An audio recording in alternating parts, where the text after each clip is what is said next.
My name is Bob Preddy, and I'm the President and CEO of Hitachi Chemical Advanced Therapeutic Solutions and General Manager of the business sector at the Regenerative Medicine at Hitachi Chemical Corporation. And if I could figure out how to work this, it'd be great. Yeah. So the theme that has been developing over the course of this last year and certainly has been focused on quite pointedly at this meeting, is that we are at the point in the industry that we had hoped to be. We've caught the bus, so to speak, and now we have to get on the bus and ride it. And there are a number of opportunities in front of us to do that. We're talking mostly today about cell-based therapeutics, and following on the heels of two major approvals, we're now at the point where the ecosystem and the infrastructure needs to come together in a way to help us commercialize these products. And as we talked about yesterday morning, and obviously through every session, I'm sure, at this workshop, this symposium, we are under the scrutiny of a lot of people, especially, not the least of which are the patients that we're trying to serve. So there are opportunities here, and there are a number of business models that are forming to come up with solutions around the unique challenges that present themselves to the industry. Today, we'll be looking at some of the considerations for these strategies, and we've brought together a group of experts to speak with you today about how they're preparing for globalization, how they're preparing to scale therapies in a cost-efficient way, and in a way that will be sustainable throughout the commercial life of the products. Our workshop will be divided into three sections: one on commercialization itself, one on global expansion and the footprints required to make that happen, and the other is on technology and how that might participate in making this happen.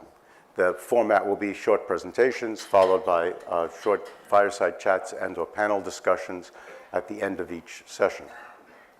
Following my remarks, we'll hit the commercialization. We'll go through the global footprint, the technology, and then I may come up if there's time and make some closing remarks, and would love to hear from you all as well if you have anything to say about what we are trying to accomplish as an industry.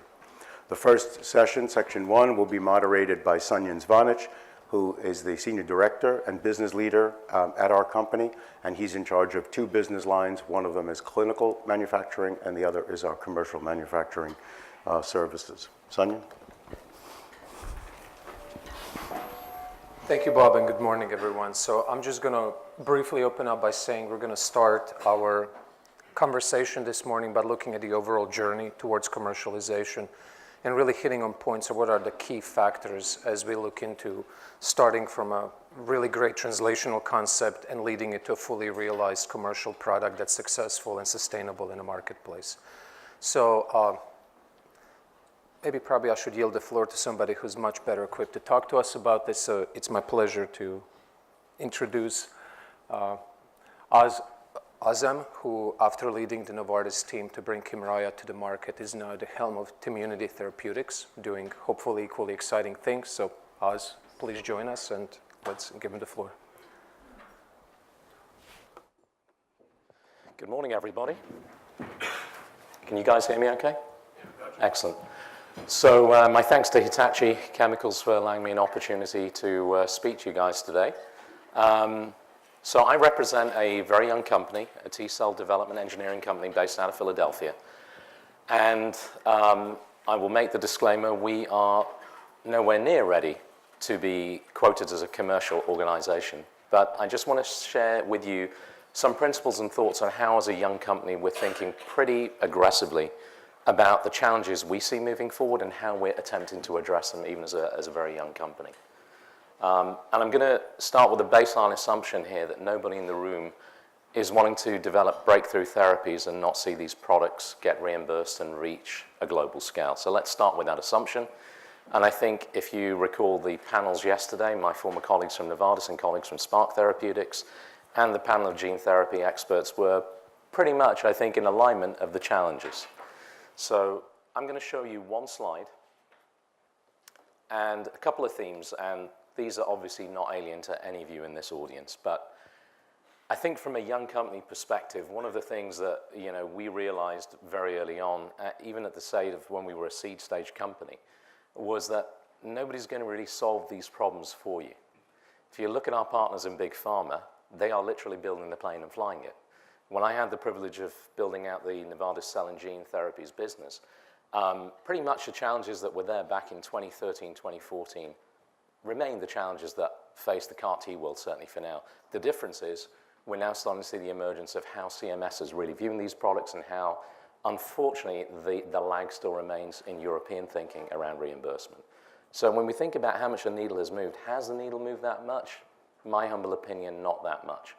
But that clearly is going to change based on the amount of great data that companies will generate that are presenting and attending this audience.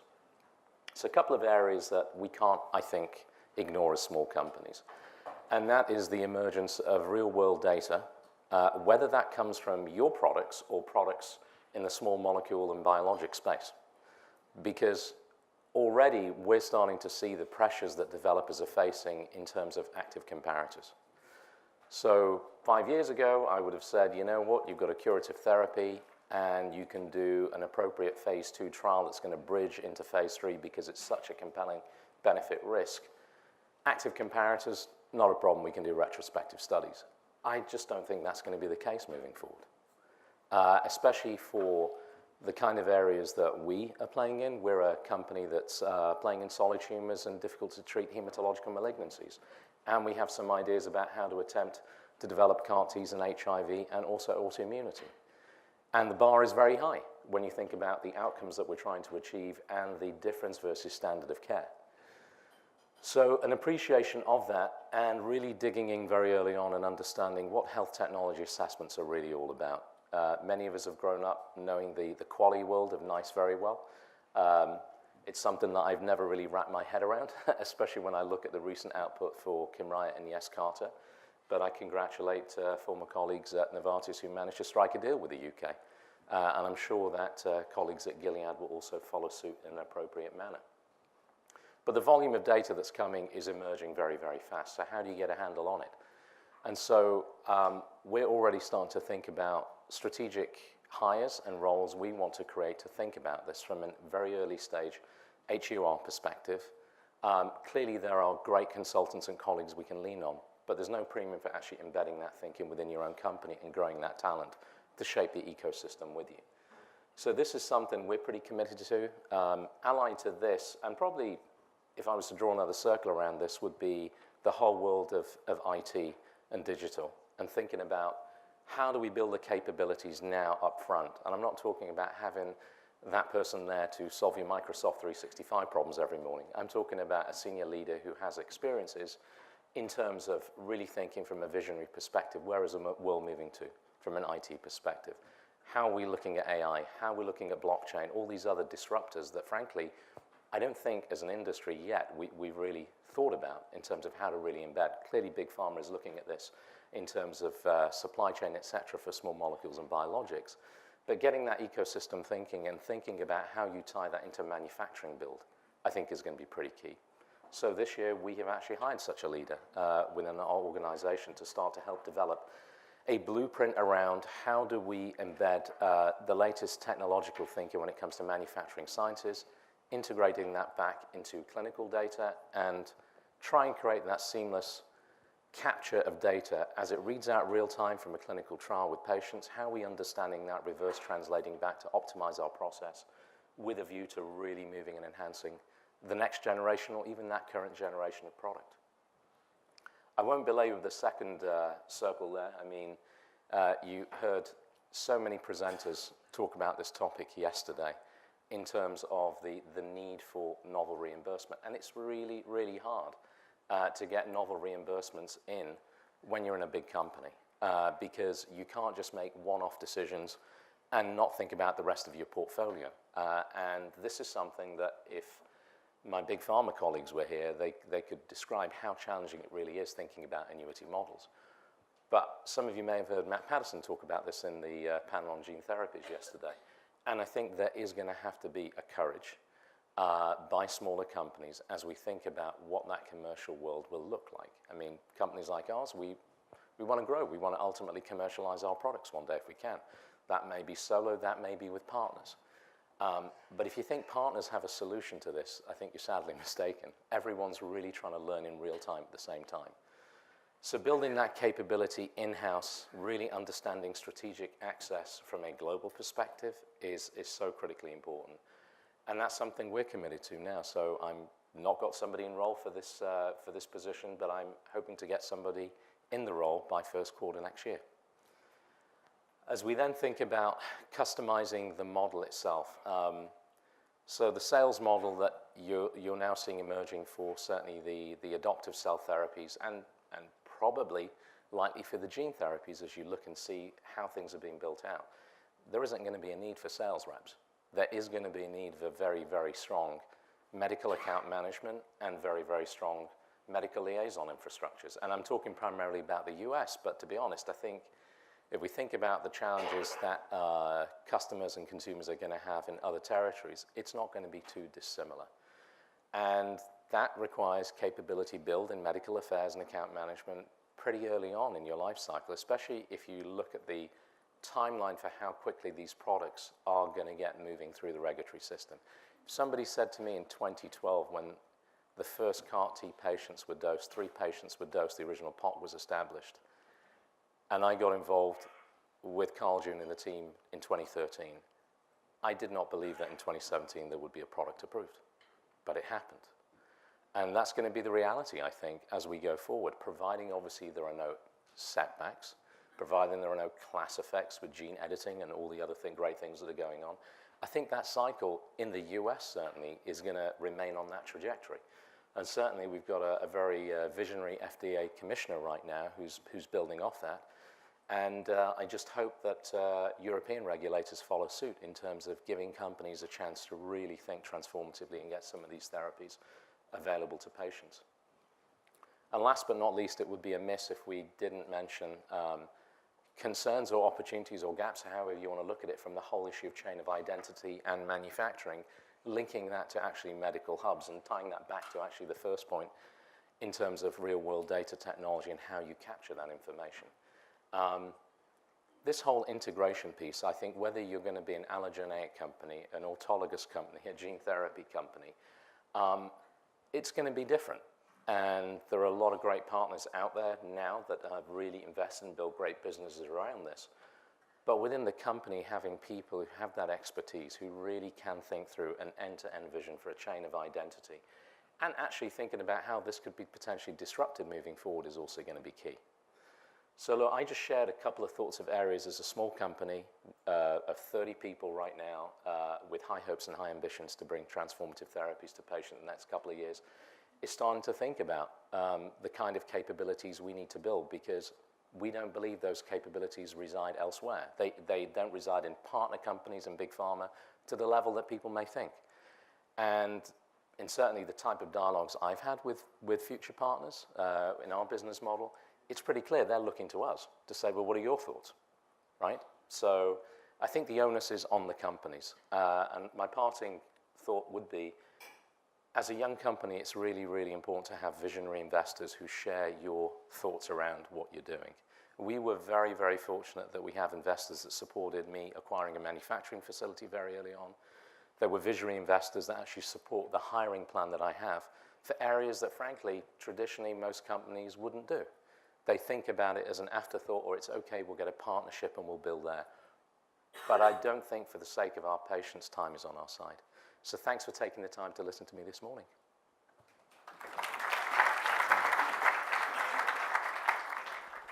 Are there any immediate questions for us? Greg. Hey, Matthew. As you know, we work on these things. And I have a question for you, which is, to what they're ambitious goals. Sure. Ambitious goals that you've got there. And to what extent do you see them as, each one of them, as sources of competitive advantage that you need to crack on by yourself with, or as things which you'd like to work together with the industry on? We recently ran a workshop on basically on these issues, and it became clear that there are a lot of parties that have to play together to make it all happen. To answer your question, I think it's a competitive advantage I would like to see in our company. That doesn't mean to say you have to solve it by yourself, right? There's many ways you can do this. You can skin this many ways in terms of strategic partnerships. I mean, take an example, chain of identity, working with, great courier services, thinking about, the latest IT platforms when it comes to scannable technologies and tracking. I mean, that isn't something, as a company, you're going to be building in-house. But you better have people who understand it, right? Who are able to speak that language and liaise with the right people. And not necessarily rely on that partner to come in and completely educate you ground up. So you're absolutely right, it's incredibly ambitious. But, we're trying to build ambitious companies, right? We've got a lot at stake here. So we'll give it a go. Let's see how we do in a couple of years. Any other questions? Thanks very much, Sanjin. Thank you so much. So for our next panel, I would just like to introduce my colleague Kaz Furuishi from Hitachi Chemical Japan, who will introduce the next session and the next set of speakers.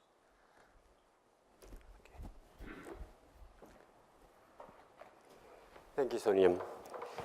So next session is the global footprint.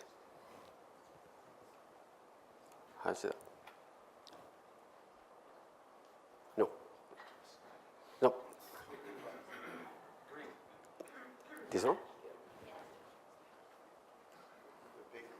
Big. Okay. Got it.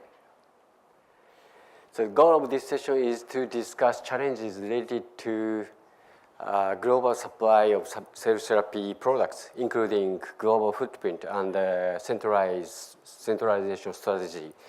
I hope we could get some idea or inspiration from this session. So my pleasure to introduce the David Smith from Therapeutics. And Kimberly Freeman from Adaptimmune. Thank you. Thank you for coming up.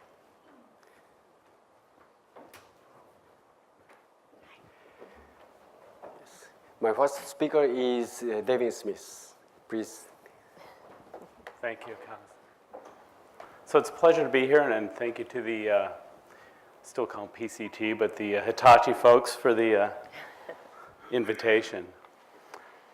So I was thinking about how do you think about global strategies in manufacturing? And it's interesting, when you've been in this space a while, 10 years ago, people didn't really talk about manufacturing. It was about, can we actually get something into the clinic? And I think you've begun to see very much a shift to now, as an industry, we sort of fix the next bottleneck that comes. And I think the big bottleneck that we're now seeing are two. There's sort of the manufacturing bottleneck and a commercialization bottleneck, and that's sort of, you begin to see the focus there. And it's interesting because you've seen a real shift in the CDMO industry as well. And this just highlights some of the M&A that's occurred in that industry, and you're seeing significant amounts of M&A as there's consolidation within that external CDMO industry. And interesting enough, a significant focus on in the cell and gene therapy space, which is quite exciting. It's also creating these global opportunities, whereas five years ago, you'd struggle. You'd probably have to have two different CMOs, one in the States, one in Europe, and the third in Asia, if you really wanted to try and do global manufacturing. Whereas now you can actually get that in a one-stop shop. So that's a real shift, I think, and a real positive for the industry.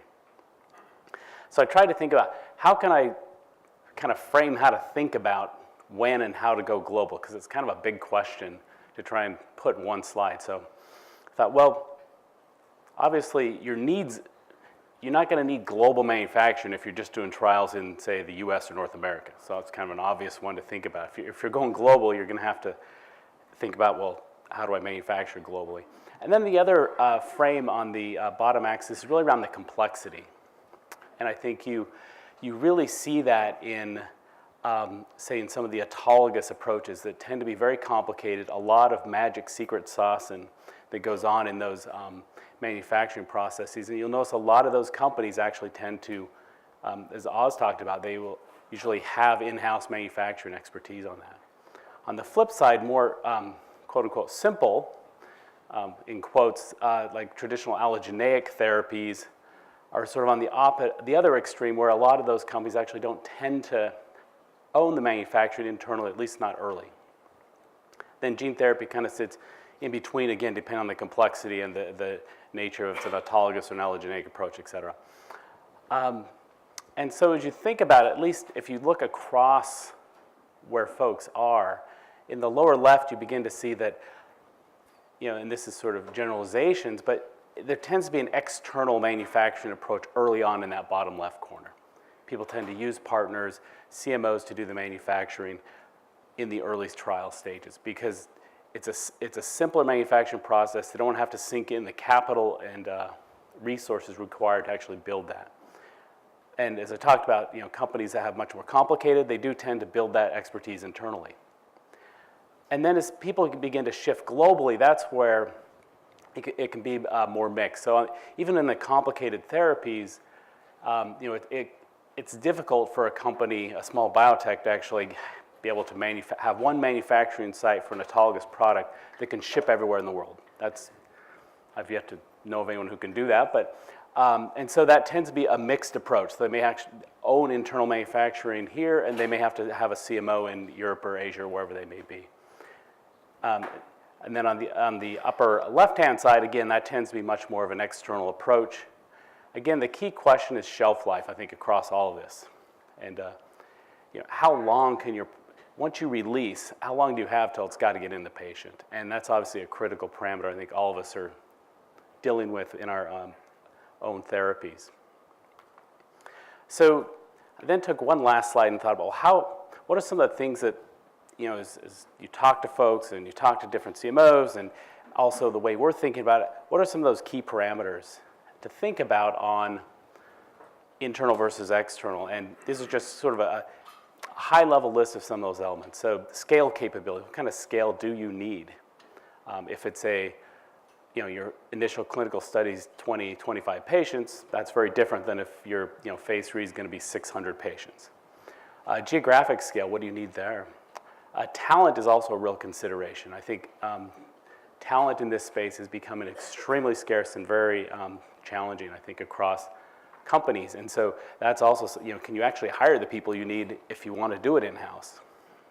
And then there's a lot of the key elements where I think the CMOs really specialize. Process control, experience, quality systems, and the ability to transition from clinical to commercial within one entity if they have that scale. And so all these elements are important to consider when you think about going in versus out. And then you can see what I try to do is put 3 X's or 3 pluses means it's really good at it, and 1 is probably more challenging, just to try and highlight the differences. And I think that if you look across the CMO space, I think the 4 pieces, at least for me, that really need to be considered carefully. 1 is your geographic needs and scale. None of us as a small biotech are going to have multiple manufacturing sites. It's in multiple countries. It's nearly impossible at this stage. Talent is also critical, and that is, I think, becoming a real constraint in the industry. And the other 2, I think, are important to consider, which is the cost. So the capital requirements for your manufacturing facility. How big is it going to need to be? And those pieces are critical. And then the last one, I think, is one that sometimes we don't think about, which is the quality systems.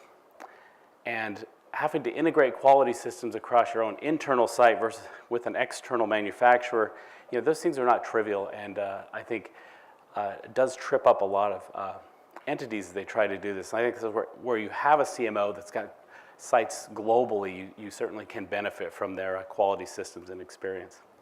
On the flip side, in-house, the cost obviously on a per patient basis is going to be lower, likely, because you own that asset.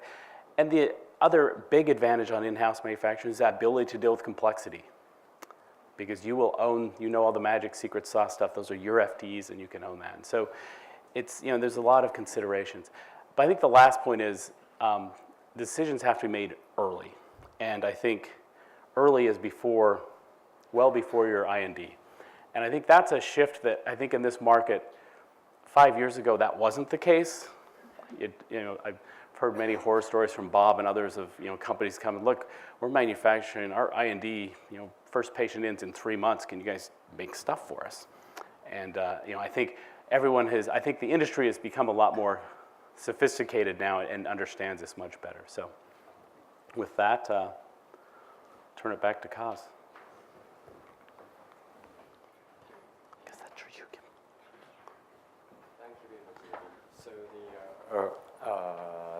So our next speaker is the Kimberly Freeman from Azam. Thank you, Kaz. So thanks, Greg and Bob, and to HCAT, you're a great partner of ours, and we couldn't do what we're doing without you. So thanks for having us here today. So in terms of presenting today, I do want to set up who Adaptimmune is, because we were asked to consider the global CMC strategy from the portfolio perspective. So does the portfolio you have at your company really define that strategy you set out on? And I think the answer is absolutely yes. And so I'll just give a little background of Adaptimmune in setting that context. So we are currently the leader in developing T-cell receptor T-cell technology, and we're focused in solid tumors, and many solid tumors, as you'll see in subsequent slides. And I think that that's part of, as we embark on this strategy with CMC, what will it look like in 5 years could be very different than what it looks like today. We have demonstrated responses in our first cancer testis antigen, NY-ESO, which has been transitioned through option to GSK. And so far, we've not seen any off-target toxicity with 2 of our wholly owned assets, MAGE-4 and MAGE-10, and we're on track to deliver response data later this year. So I think the key to this slide, though, is this building the fully integrated company. And that was something I felt at Adaptimmune from the moment I joined, that that's our commitment. And while it's extremely important to work with our CDMO, HCAT, I think what's been vital to our program is owning our own internal infrastructure and building out our manufacturing facility. So just to highlight, we are different than CAR-T. We actually can target internal peptides that are bound by the HLA complex, and this gives us access to a lot more targets in solid tumors. So that is our platform. So I'm just going to highlight this again from that, how does your strategy impact the, or how does your portfolio impact the strategy? And as you can see, we have a number of indications here. And I think the reality is that if we see efficacy in a small indication such as sarcoma, that's 500 patients a year. So will you scale out globally? Probably not. Could you cover it like we do today from a US-based manufacturing facility? And we're doing that just fine right now. We have product in Europe that's shipped over to the US and manufactured, and I think that could be a viable model going forward. I think the reality is if 5 of these indications hit, especially if a lung cancer indication, we see data there, I think that's a very different reality. You're talking tens of thousands of patients globally, and I think your strategy definitely changes. So we've all seen this before, our autologous T-cell patient journey. I think for me, by owning the process at Adaptimmune and working closely with HCAT, we need to reduce the time, right? It's all about the patient, as Oz mentioned, and how we bring these products more rapidly to patients. And so I think by having our own internal infrastructure, the process improvement we can do early stage is critical to reducing this time. So I just want to highlight on this slide that in Philadelphia is where we built out our GMP Cell Manufacturer. We currently have 147 full-time employees. Currently, we can manufacture 100 cell doses with our current rooms that we have kitted out at the Navy Yard, and HCAT contributes another 100 doses for us.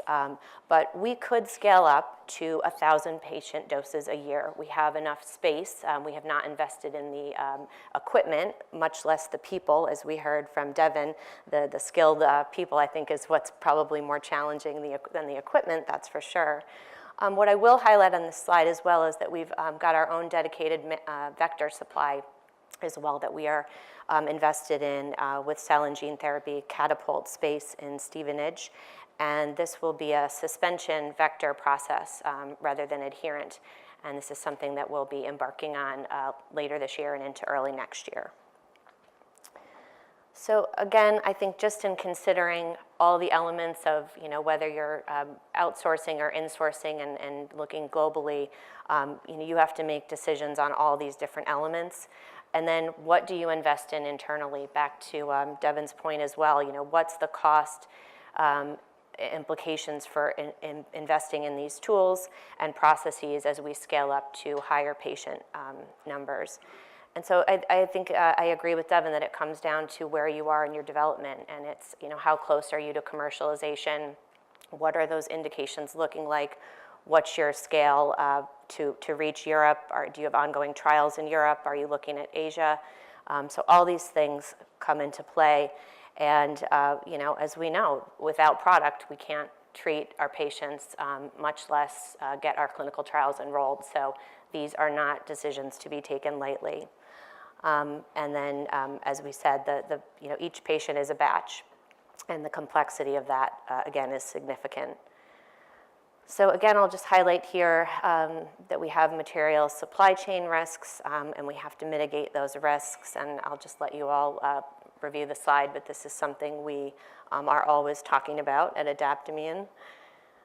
And again, how do you build for this? And we always want to make sure we have more slots than patients, right? That's critical to treating everyone that enrolls on our trial and eventually commercially. And so it's really about taking into account, your early stage trials, but how you're scaling those out. And as I said, having more slots available than you need inevitably is key. So in conclusion, we know that these challenges are not for the faint at heart. It's definitely a unique space with significant risk, but I do think that when you're considering global supply, it's very different based on early stage and late stage, but you have to have that full understanding as soon as you can to make sure that your strategy is aligned. So thanks very much.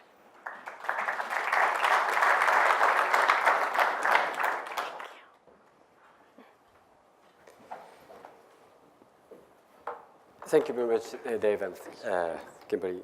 So we have a panel, right? So we have the couple of minutes to discuss about more about their global strategy to expand their product to globally. So the first, let me start. So first, Dave, you mentioned that you decide the insource or outsource early stage before IND. So if in case you may miss the timing to decide whether insource or outsourcing, what would be challenging?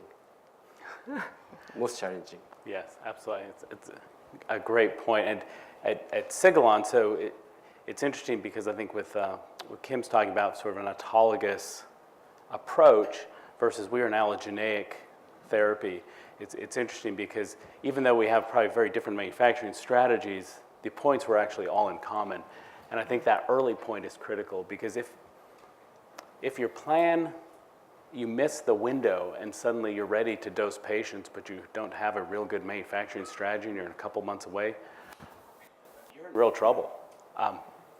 I think at that point, I think you're going to have to tell your investors you're going to have to delay to your first study because you're in real trouble. I mean, you can scramble and try and put something together because you may have some flexibility, but it's a real problem. Yeah. So there are some decision-making point when you are expanding your clinical trial globally. So let's say the insourcing or outsourcing, and then the centralize or decentralize. So in your case, Kimberly, so you are setting up a U.S. facility and then UK facility. So what is the key driver to decide your expansion of the footprint? Yeah, I mean, I think for us, the whole goal of setting up our own manufacturing, so centralized, is about process improvement and enhancements early on. I mean, I think that the reality is although our relationship with our CMO is a great one, when it's your employees and you're controlling the process, you can identify things that you can fix quickly. and some things that you maybe won't fix as quickly, but you know that it's definitely a possibility, and you look for technologies to solve those issues. So for us, I think it's been remarkably impactful to have a central strategy for now. And I think for us, what we're looking at is, as we think about global rollout, it's got to be very strategic and timed appropriately. As we said, the investment for these things is not small. So, I think right now, for where we are in our development, as you saw from the slide, I think it's the best approach. But as we start to enroll more patients in Europe and potentially Asia, we absolutely have to have the plan for global footprint. Thank you very much. So are there any questions from? Yes, please. Cell therapy are quite expensive, and the cost of cell therapy is obviously due to adoption barrier. I'm very surprised that the cost of goods sold is not a key driver of your analysis. And also in addition to the high cost of good, we have the difficulty to have an estimate at early stage of the final cost of good. So both for the previous presentation, we said, okay, we need to consider commercialization issues as soon as possible when we have no idea what the cost of goods sold will be. Seems a little bit challenging. And then when I see that you do the analysis, I think that's okay. The cost of goods sold is not one of the key drivers of your analysis.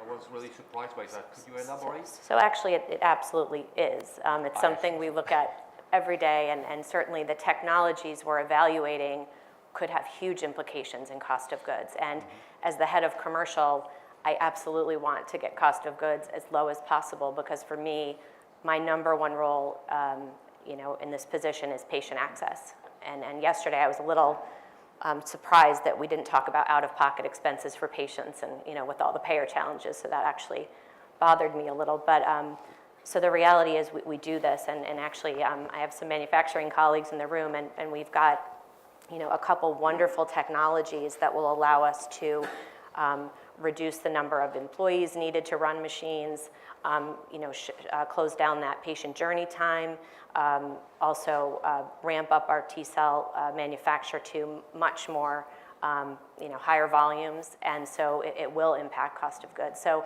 I think right now as a company we look at what's the low-hanging fruit, what are some of the things we can reduce cost on quickly, and then obviously there will be some longer-term challenges. But owning our own vector manufacturing plant is another move towards this exact thing. We need to control how much vector we get for the cost that we're paying, because it's not always a guarantee, and we need more control over that process. So I appreciate your point, and next time we'll include it in the slides. I would just say it's interesting because cost of goods for an autologous therapy is vastly different than it is for an allogeneic therapy. So cost of goods is critical for our thinking as well. And actually I had a slide in there that I pulled out just because I didn't want to have too many slides, but the compared cost of goods across different types of therapies, from small molecules to biologics through to allogeneic therapies versus autologous. And obviously that's a key driver, and I think that's where I think Kim mentioned the process development, having that strategy in place on how are you going to get to an end cost of goods, knowing what your target is critical in the early stages. But I think the reality is, you hit it on the head, you don't know how much you're going to be able to drive that down. You can hope and have a plan in place, but the science is going to be what it will be, and so, but it's a great point. Thank you.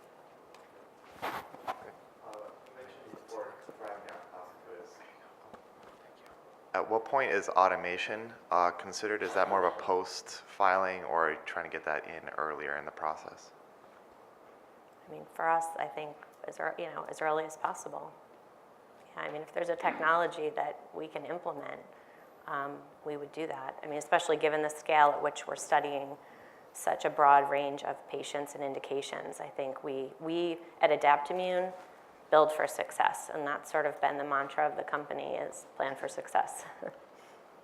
At Sigilon, we've got so it's an allogeneic cell therapy that actually is encapsulated, and that's subsequently implanted in the body.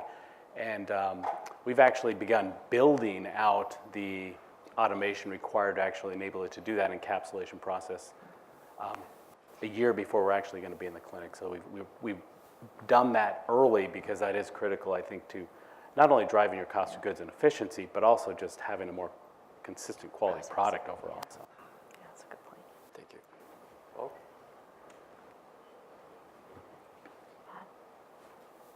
I'll ask it from here. I hope I'm loud enough. But so we, Mike, you're on. Good, thank you. So we hear quite often, and Oz, I think Oz, if you were still here, there's a investor issue here, and there's a patient access issue. So the investors do put money up, and they want to see results quickly. We, as practitioners, want to get both investors as well. I don't want to say they only care about the money, but we want to see these patients get the therapies as fast as possible. So we often hear that a strategic partner early on that's got the system set up, the quality systems and all, and the speed issue, which Devin you referred to, is a good way to get started. And often our relationships do start with, we need to get this done in 3 months, and it hasn't gotten any different. Honestly, that's what it is. It's wait until everybody's ready, and then let's do it as quickly as possible. And I think for all the right reasons. But everybody has to be patient and also fast at the same time. But on the other end of that is the issue that you pointed out about having excess capacity so that you don't lose any slots. And there's the Enbrel Provenge story and it's like catching a knife, right? To get that right, particularly in an environment where people are such a key part. And today especially, which I'm so happy you brought that up, because keeping people, holding on to people, because this industry is exploding. Unemployment is low. I mean, there's all kinds of things working against us, and it is very, very difficult. This is a challenge now for most of us. Yeah. So could you just guys address that a little bit, the investor piece of this? Are the investors being patient? The speed at which you can get started is important. It's part of the key to Chimera's success is having outsourced the viral vector production and got that done as quickly as they did. Mm-hmm. And then at the end, how do you get that balance? What are you thinking? Is that balance a business model issue, or is it putting up enough capacity that if you don't use it, that idle costs can kill the cost of goods, right? That's right. So, do you take it first, Kim? Sure, I'll just speak. I can speak to some of our investor relationships. I mean, I think our lead investors have a vision for us. They're in it for the long run, right? They're not in this. They want to see us make changes over time, improve the processes. So I think if you find the right investors who believe in your mission, it will work. And I think we're seeing that at Adaptimmune. And I'll just mention, I think the other key thing at Adaptimmune is around retaining talent, is the culture that you set. And I have to give huge kudos to my manufacturing team. They really have built this great culture, and it's really around, they're all in it together. It's about the patient. To your point, we will build extra capacity because we never want to have an issue where we don't have that slot for a patient. And in fact, we manufacture at risk for patients. We will, put the cells through the whole process, and that patient may never get that dose, but that's the right thing to do.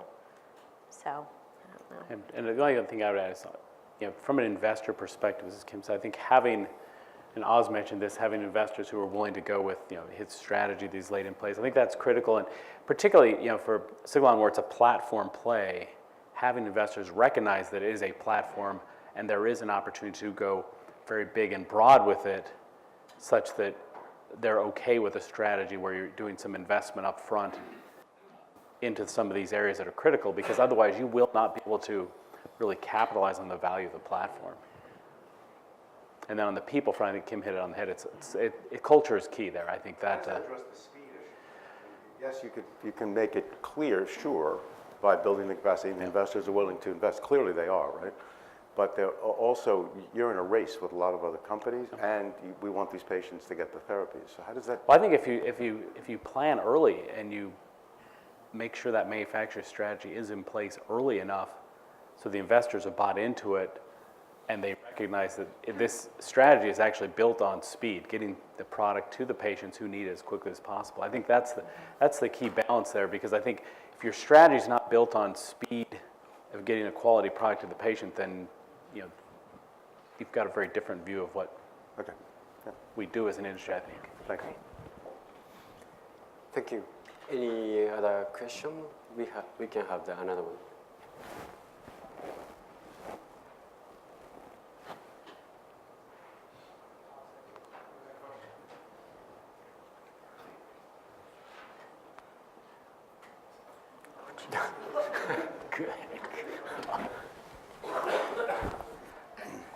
Okay, many of the projects that come out in the area of gene and cell therapy are from academic institutions and not just industry. What would be the panel's recommendation for those folks to do pre-IND in order to succeed and bring in investors? That's a good question. So I would say it's, for an academic facility, one of the wonderful things that's occurred over the last couple of years is you're seeing some new GMP manufacturing facilities come online, such as what they mentioned with the, where the cell and gene therapy catapult in Stevenage in the UK has. There's a new one launching up in Toronto with the CCRM, and there's many others around that are affiliated with either government or universities that have high quality systems in place. And there's an opportunity, I think, to partner and work with these groups to really do that. So I think, again, it's about making sure you have the right manufacturing strategy, but also identifying the right partner to work with. And these groups like the Cell and Gene Therapy Catapult, CCRM, there's others, are fantastic to work with, and I think can really help bring sort of the analytical and the quality and all those pieces that you probably don't have in academia that could to help bring something through. So that'd be my...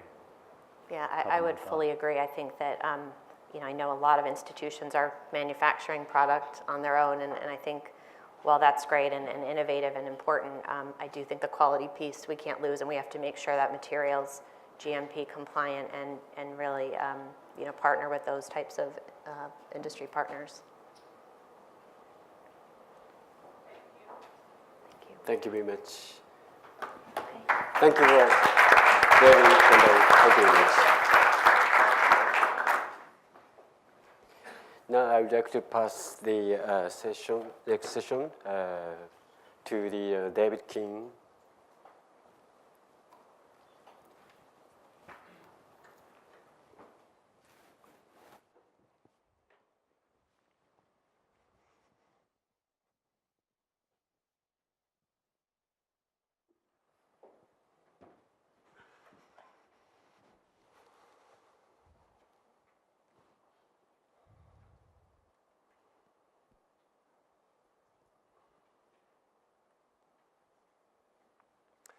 Good morning all.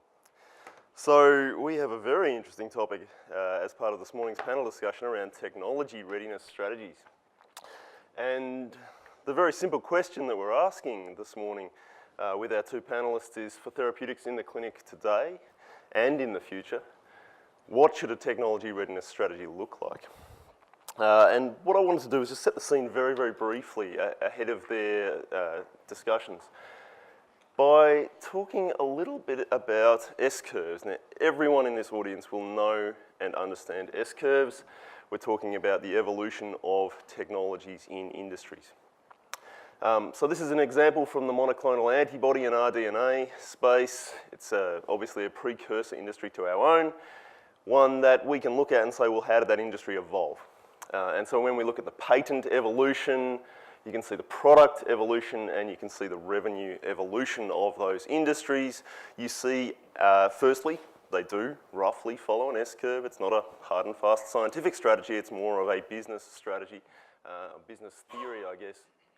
But secondly, you'll see there's a subsequence in each of those. So we see that products follow patents, revenues follow products. So that's at an industry level. What about at an individual level? I couldn't find information on the monoclonal antibody industry, but this is something we all know and love, the display industry. And you'll see that there's a granularity to growth in any of these industries. You'll see that firstly, we have incumbent technologies. Secondly, we have a series of subsequent technologies that appear at a lower bar and then move extremely rapidly to overtake. So the data here finishes in 2005, but obviously you'll all understand where the display industry has moved to so far. So I guess I'm interested in setting the scene about how technology moves extremely quickly. And when you think about where we are as a nascent industry today, where we are on an S-curve, I think you would all agree with me that we are right at that bottom left-hand corner of an S-curve right now. We're moving from clinical technologies to manufacturing technologies. The other thing I wanted to point out is that we've seen a huge amount of success. It's an extremely buoyant industry, particularly based off the great work that we've seen from Novartis, from Kite, and all the other people that are following in their footsteps. We know these therapies are ticking a lot of boxes. They're ticking a clinical efficacy box. And by the way, I'm not saying they're ticking these for all companies, for all players, and these are settled. We know there's a lot more questions, but they're ticking that efficacy box. We can do this. We can get regulatory approval. We can find a way through to reimbursement. We can find a way through to patients actually uptake of these therapies. There's a really big question about the industrial manufacturing question. And that question is pretty clearly exposed already. We've seen some of the issues that Novartis has had to face. We've seen some of the headlines around that, but perhaps Lonza put this best when they said it's actually not a Novartis issue. This is an industry issue. And I think that's sort of an uncomfortable truth that we're all aware of. We all understand that there's a technology question when we come to manufacturing of therapies. You all know Invitec. I won't spend any time. We've been looking at commercial manufacturing for 17 years now. I am particularly interested in the technology readiness piece, and obviously we've done a lot of work with our friends at HCATS and PCT on that. And so to introduce today's session, we want to talk about technology readiness strategies. I have two extremely accomplished panelists, and I'd like to invite Claudia to the stage. Thanks, Claudia. Okay, great. Thank you, Hitachi, for taking the time and inviting me for this session. And there we go. Okay, actually the question about ancillary materials and cost of goods is timely because I'm going to talk about that actually. As a matter of fact, as an ancillary material provider, manufacturer, and developer, we invested time and effort to see the gaps in the industry and see what else can be done in order to use the same components in a different way, saving money and remaining with the highest quality standards possible. Because again, as we all know, this manufacture is quite simple in a sense that it's cell culture and the cells do the job, and whatever we put into those cells is critical to the outcomes. We did some work actually in terms of the cost of goods and its the impact in terms of autologous or allogeneic, and we still believe that the cost of goods and the consumables and the QC analytical part of it is still are the drivers of the cost of these therapies. Still, facilities remain constant in either autologous or allogeneic, and we've been doing quite a heavy research on that with the team at Catapult and actually at Penn. And remains constant, the same for transportation and staff. And we see that automation at the end of the day is something that will take over, and the staff will not be such a big of a burden, and still consumables and the analytical will be part of the key drivers moving forward.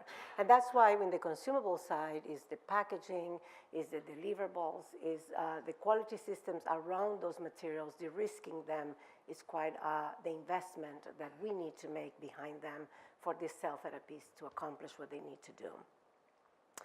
And also goes again in terms of the globalization.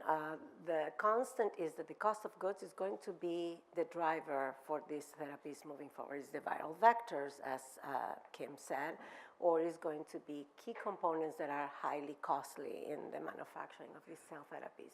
Remain constant wherever it's going to be manufactured.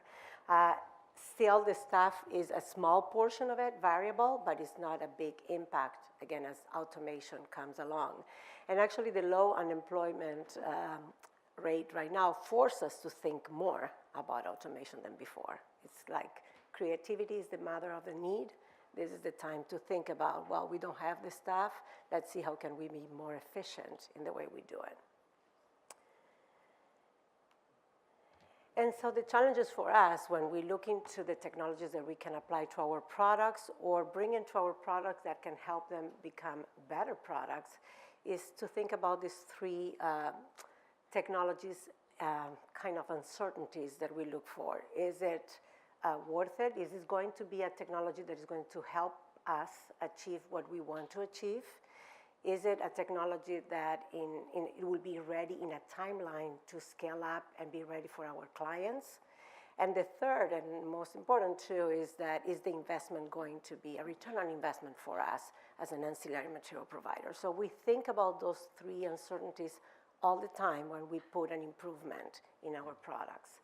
We try to make sure that the reduction of the cost of goods go across, and we work with our customers actually very much in a partnership kind of situation, because we need to understand their needs and we need to go over every step of the way and see, well, you didn't think about it, but this can be happening. We can put it in liquid. You can suffer that step, and maybe that step can be actually saved by not being resuspended, by not creating a risk in the moment that is going to be done. And that's what we did with one of our components. We decided to de-risk, but put it in liquid, put it in a syringe, and actually deliver in an automated system. So the risk in the materials when you shift away from human-derived products and look what else can be done without affecting the functionality. Innovating in the packaging, it's actually key. The supply chain integration among all the sites that are going to be working together. So work on less wasted material, reduce the need of storage for the cell and gene therapy developers, and the standardization. At the end of the day, an industry doesn't exist if it doesn't standardize. So the logistics, the transportation, and the cryopreservation are going to be critical. One of the pieces that actually we see more and more to be critical as we move along is not the staff of facilities, but is the cost of goods, the quality, and the logistics. The logistics are going to be critical as we become more global, and the sites are going to be connected somehow globally. So with that, I think that I covered my part. Thank you.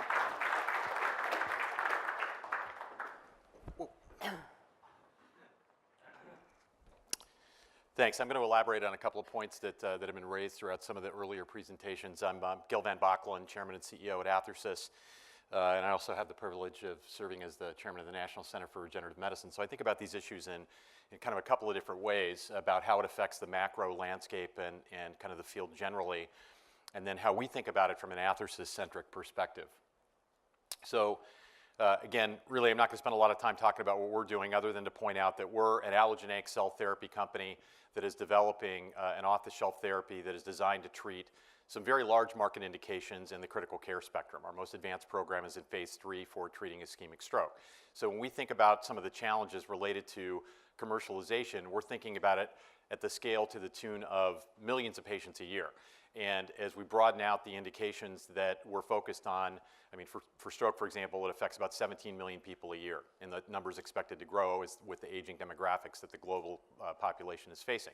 But then we have other indications that are also large unmet areas of need. So when we think about scale, we're thinking about it really in a fundamentally different way. And then as we look across the critical care spectrum in terms of some of the other things we're focused on, that also shapes our thinking accordingly. We also think about simplicity. We've designed and developed our technology to be as simple to use as possible. One of the things that I think the field has been struggling with and is working its way through is the complexity of being able to get your therapy to the patient as efficiently as possible. So again, the way we think about this, our product can be stored right at the hospital, either in the pharmacy or in other parts of the hospital. And the product can be prepared very, very simply with a 3-step procedure. It's remove the vial from the freezer, thaw the frozen suspension of cells, and then transfer the liquid suspension into an IV bag of saline. So our objective was to be able to make this so simple and efficient that a pharmacist, a nursing assistant could do this with nominal training and really be able to administer the product in a very efficient way. From a macro perspective, I took one of our slides because I thought it fit the needs of this segment. What we're all talking about in one way, shape, or form is how do we get from kind of the basic research scale to something that's commercializable, something that is truly scalable. And again, we think about this fundamentally differently, but for all the companies that are focused on this, to one degree or another, is kind of the same path that we have to go down. How do we transition from the more limited scale platforms and capabilities to something that is truly commercial, whether we're trying to serve the needs of hundreds or thousands of patients to tens of thousands to ultimately millions of patients around the world. So when I boiled it down to some of the key things that we think about, really touching on some of the things that were talked about earlier, it comes down to fundamental things like supply chain for manufacturing. Now, one of the things for anybody that's actually interacted with PMDA and has spent time with them, kind of understanding what are their requirements from a CMC perspective, from a product and from an ingredient characterization perspective, I would say they're setting the standard in many respects in terms of the quality and the depth of information that they want sponsors to provide to them about all of the things that go into their manufacturing process. My prediction is that within the not too terribly far off future, this is going to become the standard for regulatory agencies around the world. Another thing that I think is going to happen is that we're going to see greater unification or standardization between right now, EU and Japan basically have the same types of manufacturing standards or kind of built on a common model. The US is a little bit different. I think that's going to be standardized, and I think the bar is going to be raised in terms of the requirements that regulatory agencies want companies to adhere to. But for people that are living through this right now, it's really working with your vendors and working with your suppliers to understand that they have done everything necessary to be able to provide the ingredients that you need that go into your clinical grade material or ultimately your commercial material with the depth and specificity that they need to have in order to be able to satisfy regulators, but also satisfy you as the sponsor that you really have your arms around all of the things you need to from a quality of all the inputs. But the other thing that I think people are just beginning to focus on now that we're transitioning more and more into the commercialization realm is the adequacy of the supply of the material. So you shouldn't just be relying on one primary vendor. You should have a backup vendor and other channels that you can utilize to make sure that, particularly if you're thinking about the larger scale, that you have access to what you need in the manner that you will need it. But I would also point to a comment that Oz made earlier, which is you were talking about 365, your ERP system, right? Let me kind of illustrate a point that a lot of people haven't thought about yet. Does your ERP system actually connect with the ERP system of your contract manufacturing organization so you have complete transparency about their supply of all the materials that they need that go into your manufacturing process so that you have adequate visibility? I mean, one of the things that was raised by some of the speakers and panelists earlier is you don't want to find out at the last minute that you've got a problem and that there's some weak link in your supply chain where you're running low on material for manufacturing that you need to supply the things you need to run your clinical trial or to actually meet your commercialization needs. Well, for decades, other industries, whether it's autos, computer chips, whatever it might be, they've developed ways to allow the suppliers to integrate all that information and supply it to the company that needs it so that they have visibility, complete visibility in terms of what they need, how much supply is on hand, where is it in the actual supply queue. But if you talk to most biologics manufacturing organizations around the world, they don't have any of that. Nobody has forced them to actually make that evolution to go from, okay, here's your email report basically that gives you a basic sense of what we have for what you need, and then there's no depth or specificity behind that. That's going to change, and I think it's got to change pretty quickly. So part of it relates to the integration of ERP system platforms or other analytic platforms that ensure we have the transparency and the robustness in the supply chain that we need to. You know, on the manufacturing process, robustness and scalability, I think, to some degree is a matter of perspective, but I think we're seeing common standards evolve and common requirements evolve, and I think the whole field is moving in the right direction. Sometimes it's a little bit painful, but I think we're kind of moving in the right direction, recognizing the needs between what do we need to satisfy our clinical scale needs versus the commercial scale needs, and understanding, as people have talked about, where are your target markets. Do you need to have a manufacturing facility in Japan, in North America, and in Europe? No, but does it make sense to have some redundancy from a manufacturing perspective? Absolutely. Anybody that knows the lesson of Genzyme and what Henry Tremere and the team lived through a few years ago, having one palatial manufacturing facility, which was spectacular, and then running into a problem that almost cratered the entire company, was a disaster that nobody ever wants to have to live through again. So having certain types of infrastructure capability and redundancy, I think, is critical. And then the supply chain for commercialization. The reality of it is that right now we're kind of all living with the ad hoc solutions on supply chain cold chain logistics. And there are some great firms out there, whether it be FedEx or others, that are basically doing some pioneering work at trying to connect the dots and enable some of these things. But the reality of it is there's still a fair amount of work to do, particularly as you're working your way up to scale so that you're saying, okay, we want to be able to get it globally wherever we need. People talk about just-in-time manufacturing, and I know it was on one of the slides. Claudia, I think it might have been your slide. So yes, it's just in time, but the reality of it is that what we're really talking about as an industry is it's just in time with a healthy buffer that allows us to withstand the short-term interruptions or things that happen inevitably, whether it's a hurricane or some manufacturing disruption or some logistics disruption. So it's the entire ecosystem evolving to be able to not only understand these challenges at the scale with which they need to be understood, but also developing adequate solutions so that we can actually address them in a more effective way. And then finally, I would just say that track and trace is now our reality. It's our reality as an industry. It relates not only to companies that are working in the cell therapy and regenerative medicine piece, but really across the biopharmaceutical industry and internationally, it's the reality of where we want to be. And track and trace relates to not only everything that goes into the manufacturing of your product, but it also goes into the delivery of your product at the end of the day. Some of the technologies that enable you to maintain, and people refer to it differently, whether it's chain of custody or monitoring chain of custody, whatever it might be. The reality of it is that there's still some gaps in terms of the delivery of the types of products that are very shortly going to become a medical reality. And there's different systems that you have to think about as you're thinking about the international requirements, whether it be Japan, North America, Europe, China, wherever it might be. So these are all things that I think are relevant considerations. And then, of course, people have asked about automation. Automation is coming. It's going to be the reality. It's going to be a big driver in terms of efficiency for manufacturing and for our industry in particular.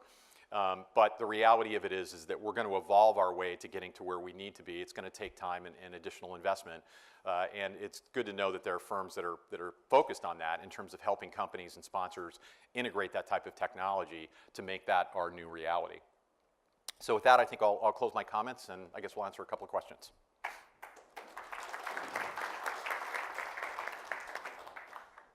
Thank you very much. So as per protocol, we have a panel discussion opportunity. I'll start the questions with a very simple one to both of our panelists, which is for folks in the audience where they are therapies potentially in the clinic, looking towards commercial manufacture, what are the 3 top things that you would have on your list where you should be thinking about in terms of a technology readiness strategy? Well, I just gave my list, so that was, Yeah, it had 3 things on it, so I think I kind of refer to the prior slide.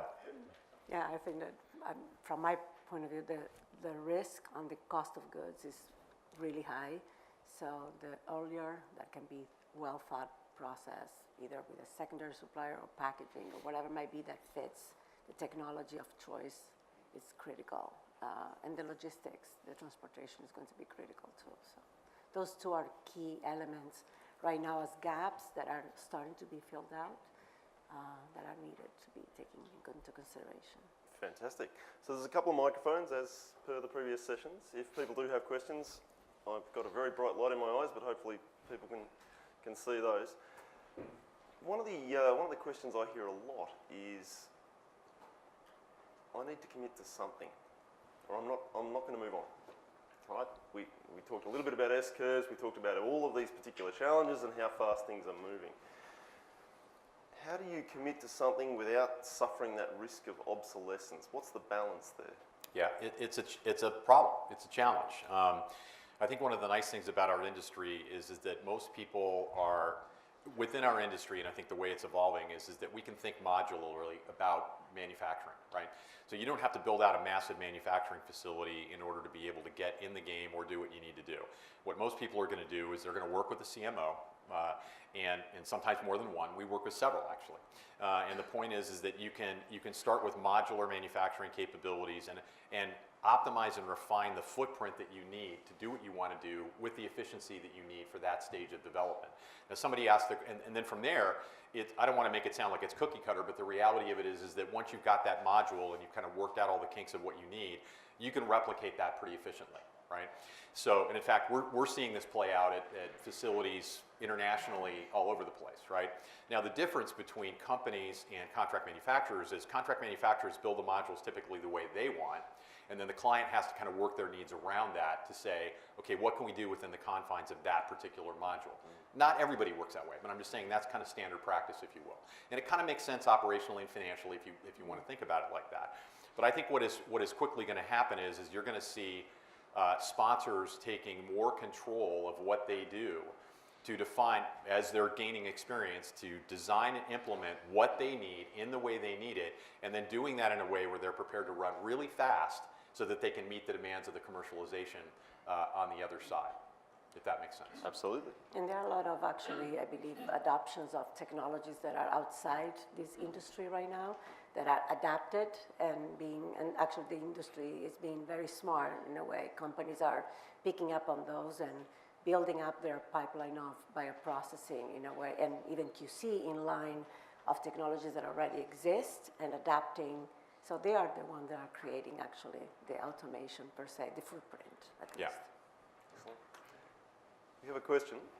Yes. So, what advice and strategies would you have for creating a best of both worlds balance between taking advantage of the systems that global players want to take on? They're one of our sponsors, and preserving your intellectual property to the extent you can, and making sure that you're retaining the most essential components of your product.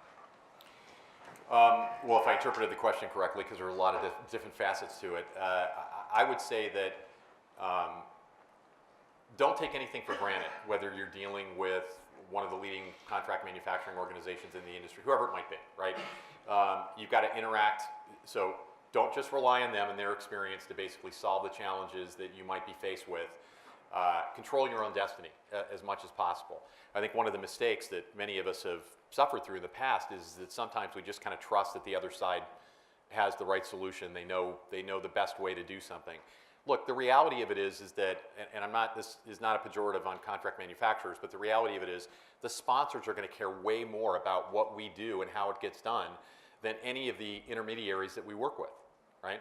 So you've got to view it as a hands-on activity, and I would say don't be afraid to bring in external experts and people that have deep perspective that can help you understand all the different complexities of what it is you need to be doing and all the weak links in the chain, and then act accordingly. Move on that. And sometimes you have to demand change. Sometimes you have to coerce, or anything from nudge to just outright, hammer on somebody.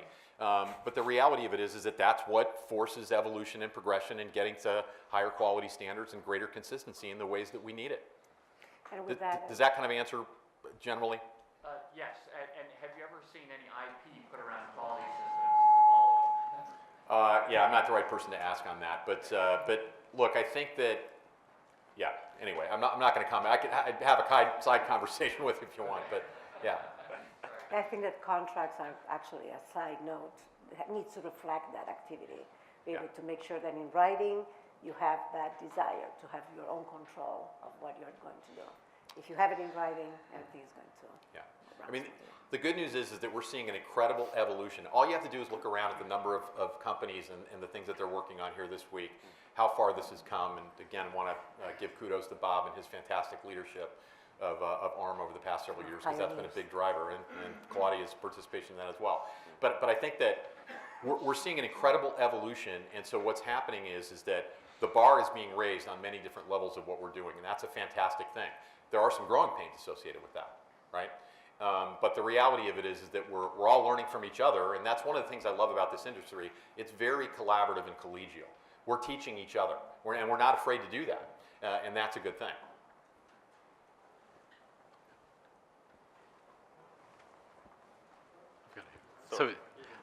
So thank you, Gill, Claudia. It's been very enlightening. So one of the things I think would be interesting to comment on is that transition from sort of phase 1 to early clinical manufacturing, where there's a bit of duct tape and baling wire maybe used in the process to just to get it done, to thinking about really the phase 3 commercialization aspects, where suddenly it's a big shift. It'd be interesting to get your perspectives on that.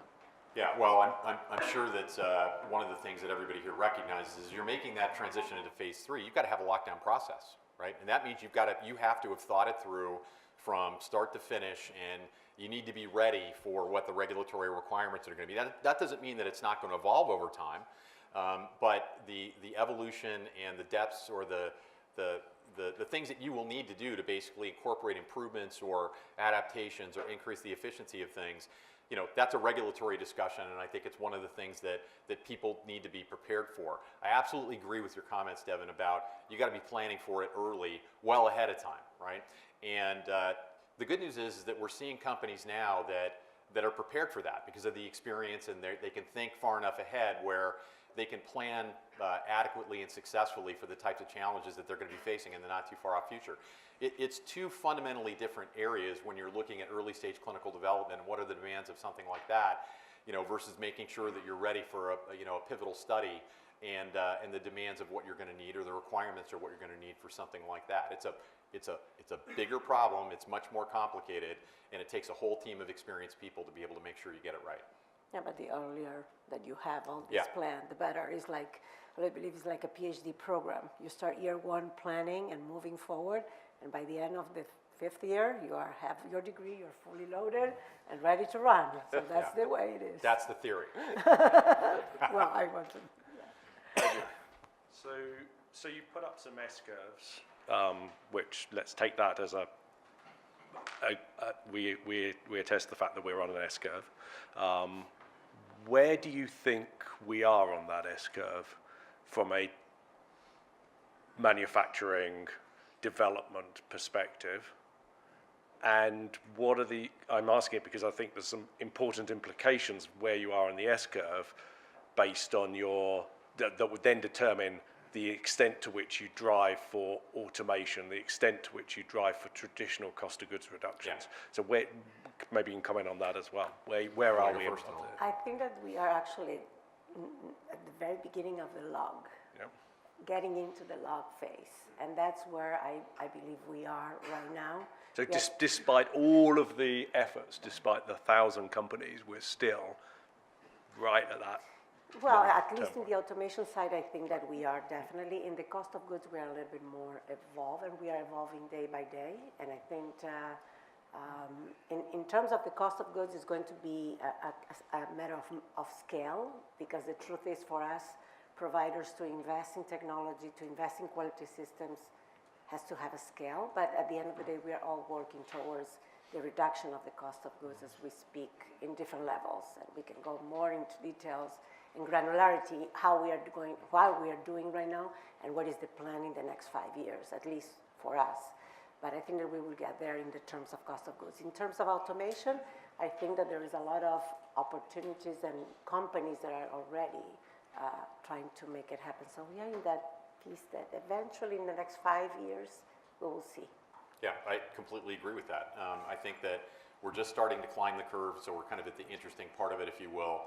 I think within 5 years, we're in many respects going to have climbed a lot of the curve in terms of what we need to achieve the maturity as an industry that we're going to see. And I think that over the next 10 years, we're going to see the integration of automation, advanced robotic systems that really begin to have a meaningful impact. And that's exciting. I mean, I think frankly, that's right where we want to be. I wish I could, I know one of the questions that maybe you're still going to ask it, but about, what could you fast forward from 10 years?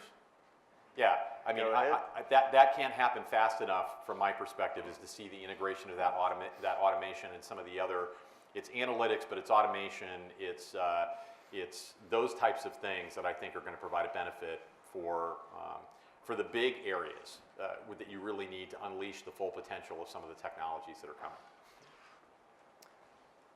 Bob, did you have a question there? I did, yeah.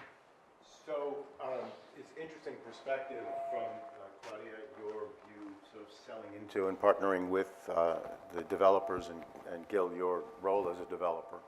I'm curious about the relationships. What I'm seeing, I'm hearing manufacturing strategy from a lot of people. But really what I'm seeing is manufacturing, because all of us are in this environment of learning as we go. It's fairly tactical, and it's based on our past experience. So if you have a good experience, then that's a good thing, and we'll continue with it and maybe improve on it. If we have a bad experience and we change and say, I got it different, right? That's not a strategy, right? That's Right. kind of moving along and learning. That's reactionary. It's reactionary, right? And so I'm just curious as to, from your perspectives, as you're looking at what have we learned from outside of our industry, right? What are we reinventing every day because of our own experience? Because we have this recurring theme that we are different. But we're learning more and more and more that we're not that different, right? We do have unique challenges, but they're not that much different than what's come before us. And fundamentally, there's similarities. So are you seeing this? You're selling into a different environment, Claudia, and Gill, from your experience, a lot of bio and a lot of stuff. What can we learn from other industries about where all this is going? Yeah, that's a great question. So I think that there are technologies or analytics or things that other industries have incorporated. You know, I mentioned one of them actually, the ERP system. Yeah, yeah. You know, crosstalk between analytic systems so that everybody has better visibility and greater predictability, and you kind of know where you are so you can manage things more efficiently. That's just one example. I mean, I could probably come up with a laundry list of a whole bunch of other things that I think we can learn from other industries. I mean, the reality of it is we are different in many respects, but that doesn't mean we can't take valuable lessons from some of the other industries that are out there that have been dealing with the same types of logistical challenges that we as an industry. Yes, maybe it's a little bit different because we've got more emphasis on cold chain logistics and things like that for those of us that are dealing with products of that type. But I think that there are, it's not like we have to reinvent the way to think about many of these different, whether it's redundancy in your supply chain and your suppliers, right? Or the process that you need to implement to make sure that everything is adequately qualified in the way you need to. Yes, for biologics, it's different than for auto parts, but the reality of it is that that way of thinking, you know, you can leverage that from people that have expertise in other industries. But I think just from within our own industry, I mean, I mentioned a really good example, and I saw a lot of people nodding. It was, you know, the Genzyme experience and kind of what they went through. I still remember the business case study that Gary Pisano from Harvard Business School wrote years ago that detailed their decision-making process about how they ended up where they ended up. And then several years later had to deal with the consequences of that, right? So that should be required reading for everybody in our industry, because I think it teaches us something. Modular is better than totally centralized because of the risk mitigation. And I could point to many other instances where the same lesson is actually played out. So I think we can learn from each other, we can learn from outside industries, and I think that we should take advantage of that. Thank and you. actually, to add to that is, I think, the integration.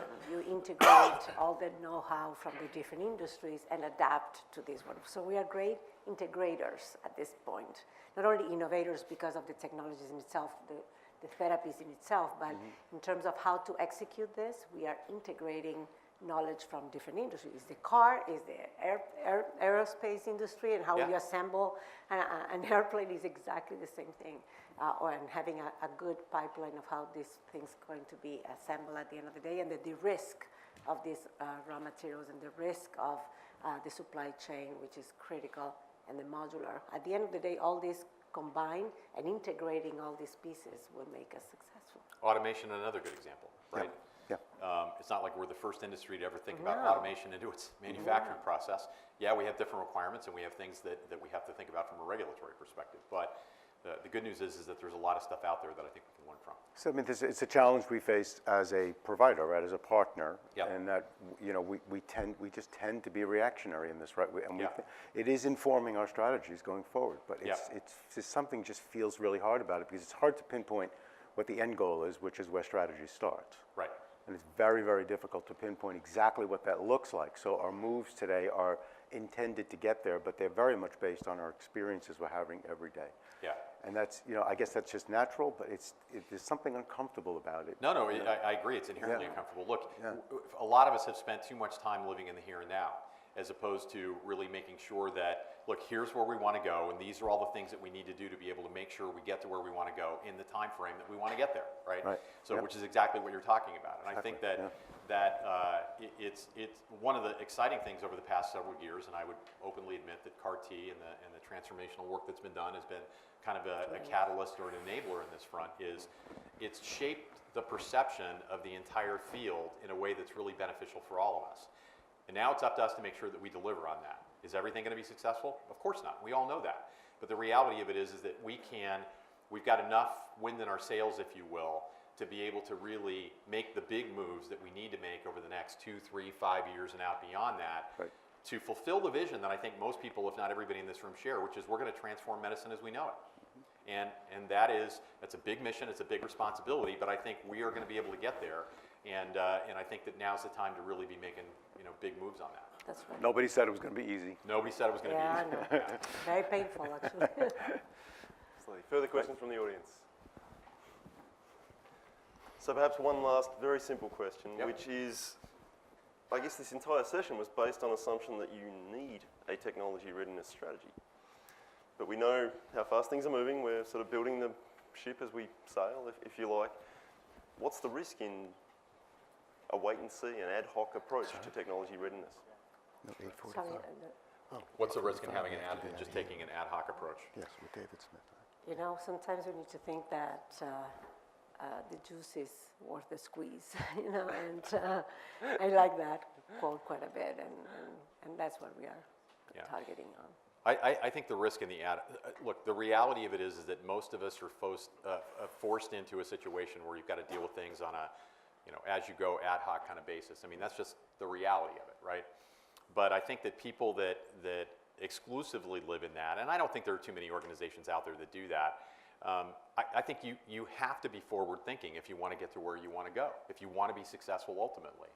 And I think that unfortunately our industry has seen in the past few years examples of companies that had Pyrrhic victories where they got approval, they got the reimbursement they wanted, they couldn't connect the rest of the dots because they simply hadn't thought about it. And I'll give you another example that actually relates to something that everybody's talking about, which is value and pricing.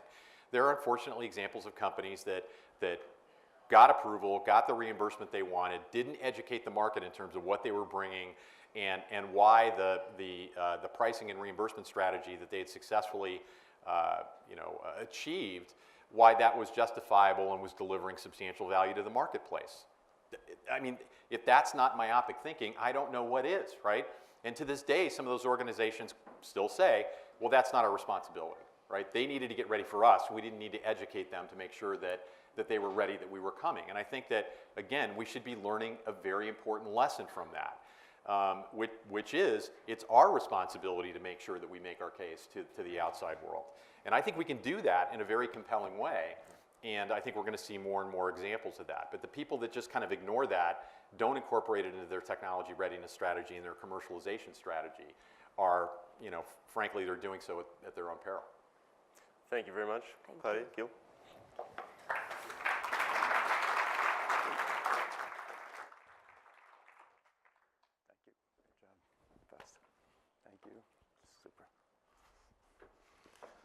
Okay, in the remaining few minutes, thank you to the speakers. It was fantastic. I thought that was a really great session, a lot of information, and just in a couple of minutes, I'll try to summarize what we heard. Not that we really all need that, but we keep hearing this. We're still very early. We're on the bottom of these S-curves. We're really coming along, but we're very, very early, and so we've got to keep our heads down and not get out ahead of ourselves on these things. And whether you're on the investor side, the developer side, you're on the enabling company side, wherever you are, the message we're getting is get there as quickly as we possibly can, as cost effectively as we possibly can. And what we didn't hear a lot of today, which I thought was interesting, was discussion on quality. And it seems as though quality is it's a threshold period.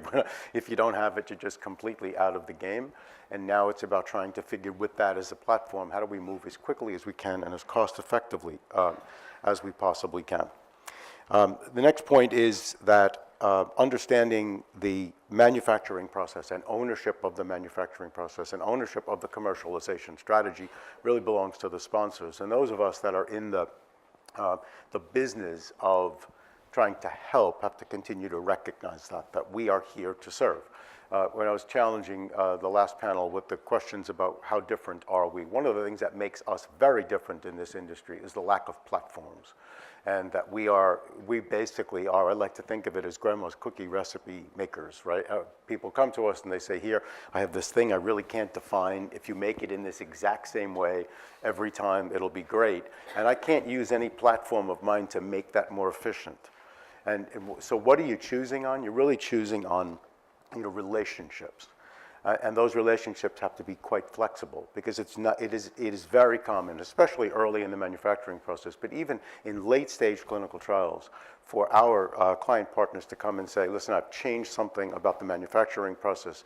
I've changed it and I've changed it again. Now, can you help us? And it's such a difficult thing to do. And I think that Kimberly mentioned that before in terms of talking about, that control that you need, that balance, right? There's that balance of being able to say you can make some changes, you can shift them, and you can transfer them out to partners if you're using them.